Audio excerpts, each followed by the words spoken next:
Hey guys, Mark here with another edition of Weaponized Truth. I think it's time that I don't know what to do, but somebody needs to do something to address fake news because this has gotten completely fucking out of control. I'm sure you clicking on my video going, what the fuck? Sarah Palin killed a congresswoman. But that's the thing. As I zoom out, if it'll let me, which apparently it doesn't want to do. I don't know why. Here we go. What the real story is here, New York Times Palin story. And what this is talking about, and I'll leave a link to this little video I came across over here on Yahoo,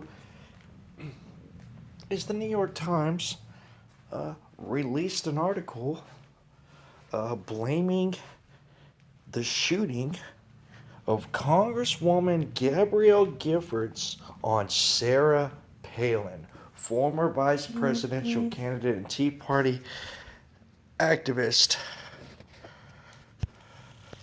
Sarah Palin. And then they actually refute the story in the exact same newspaper in a different article. And they basically, after come out and writing an article accusing Sarah Palin of being responsible, blaming her for the shooting of Congresswoman Gabrielle Giffords, basically just come out and say, oh, sorry, we made a mistake.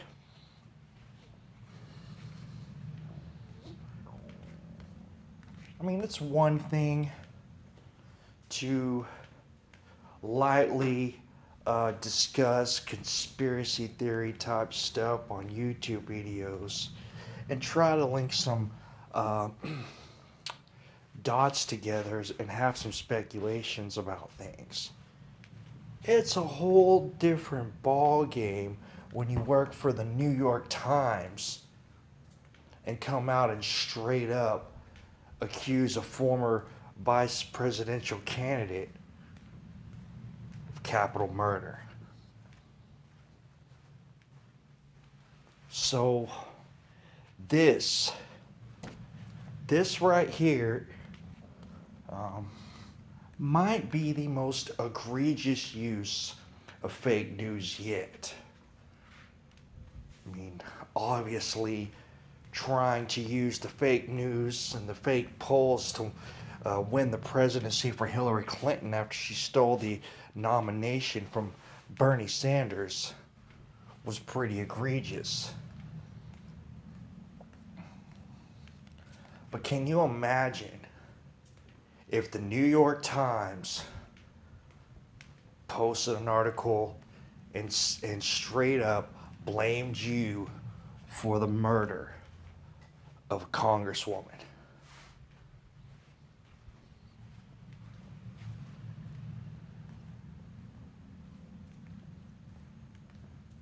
Even if they go back and retract the story, chances are people are never going to forget. And 99 times out of 100, a lot of times people don't even see the retractions. They'll just see the big, fluffed up headline, with the catchy title, and then just that'll be the end of it. Because usually the retraction is like a little one-line sentence at the end of the article. I mean, pretty much the only thing worse they could have done is just straight up accused Sarah Palin of being a child molester. Because as we all know, even if you didn't do it, if you get blamed for that kind of shit, it may ruin your life forever. And even though murder isn't quite in the same category, it's pretty damn close.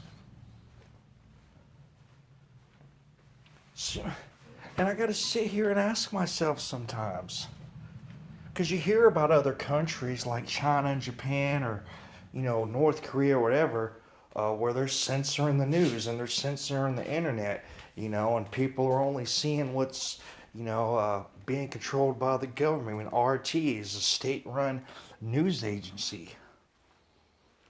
I mean, is this what happened in other countries? I mean, is this why all these other countries have all these state-run medias? Is it because they're trying to brainwash their people? Or did they go through the same kind of shit that we're going through now and eventually got tired of it and had to shut those motherfuckers up?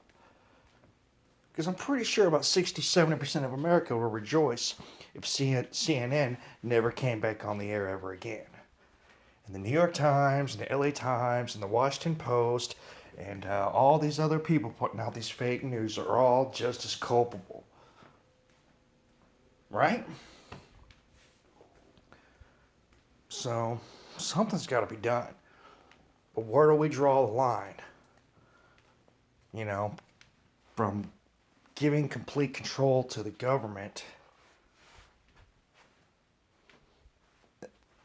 We've got to have some kind of balance between not letting that happen and not letting these guys just say whatever the hell they want.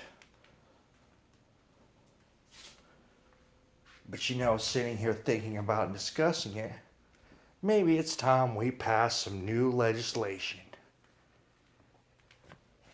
If you post some stuff on your network or you post some stuff on your newspaper that you claim to be true,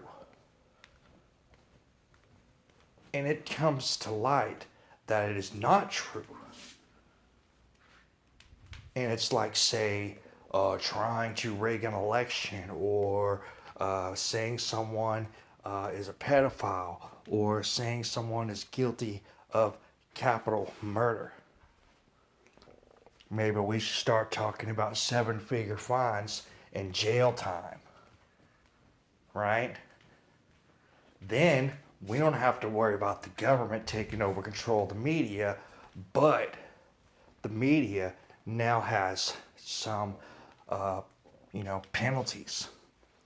They can't just start doing whatever the hell they want with no consequences. What they're doing is illegal.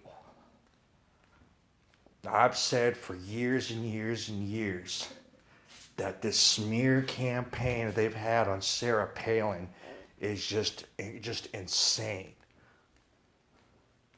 Y'all could bash me on my channel and point this and that out and blah, blah, blah. I don't really care. I've watched many, many people speak who are running for president or vice president throughout my life. I've never in my life seen anybody that seemed like a more normal, down-to-earth American than Sarah Palin. That's just me. And the fact that they're still trying to accuse her of capital murder when she's not really doing shit except maybe kind of help keep the Tea Party propped up and going? Really? This is bad, y'all. This is really bad, and this is really, really getting out of control. And somebody needs to pass some legislation to keep these people in line. But I just wanted to make sure that you guys were aware that the New York Times straight up said that Sarah Palin was responsible for capital murder of a congresswoman, and did a little bitty teeny tiny retraction and was like, oh, my bad, we made a mistake, and just went on his business as usual. And that's what all these fucking people are doing, and that's why people like Mark Dice are getting like 10,000 subscribers a day, because it's fucking laughable. So anyways, that's it. These guys are a joke. They're all played out. You can't trust them. You can't trust these people that run around in the Cernovich Infowars circles anymore either. Paul Joseph Watson already came and admitted he's a sellout for subscribers. As soon as he turned on Trump and was losing subscribers, he's like, oh, I'm back on the train. God doesn't give a fuck. He ain't got any morals. He doesn't have any standards. He just wants the paychecks. I'd respect the dude if he would have stood by his guns and been like, fuck Trump. At least he stands by his morals. He's like, oh, no, I'm losing money. Fuck that. So,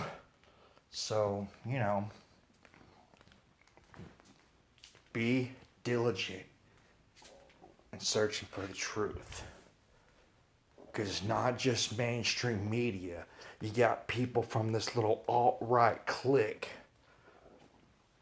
that are all doing the same crap and feeding you misinformation. Unfortunately, the guys on the quote-unquote alt-right side of things, and I hate to tie anybody to that fucking douchebag Richard Spencer, but, what the hell else do you call them? These Cernovich and all that. They actually do some good stuff, but they actually tell you a lot of bullshit too. But I guess theoretically you could say the same thing about CNN. Maybe not so much though, huh? But anyways, guys, that's it. I just want to make sure y'all are aware of this story. I'll quit rambling, and I'll see you on the other side. I'll talk to y'all soon. Y'all take care.